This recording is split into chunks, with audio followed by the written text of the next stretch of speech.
Conservative MPs were under strict instructions from Pierre Poilievre to not talk to the media about the parental rights protests. I wonder why. Maybe it's because the conservative view is not popular with 70% of Canadians. But why don't we take a look at one of the only times that Pierre Poilievre actually answered a question about this? I have a couple of questions for you. Question number one is that... Pierre, why the hell are you standing like that?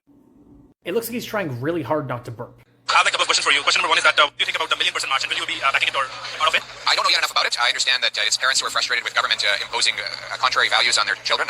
My view is that parents should be the final authority on the values and the lessons that are taught to children. I believe in parental rights, and parental rights come before the government's rights. I have a couple of... This isn't about government's rights. It's also not about parents' rights. It's about the rights of the child. This might be a surprise to some of you, but children are human beings with their own rights. Like, Canada is literally a signatory on the UN Declaration of Rights of the Child. We are bound by both the Charter of Rights and Freedoms as well as international law to allow children to have rights. But in this regard, the Conservatives are anti-freedom. The Conservatives are against the freedom for children to be who they want to be. Conservatives are against the freedom and rights of children to express themselves in ways that make themselves feel loved and affirmed and cared about. And because of this, Conservatives have been told not to talk about their views on things because they know how wildly unpopular those views are with the vast majority of Canadians, especially in provinces in which they need to win. So while Jagmeet Singh was marching with counter-protesters and Trudeau and other leaders put out statements of affirmations for the LGBTQ community and for LGBTQ youth,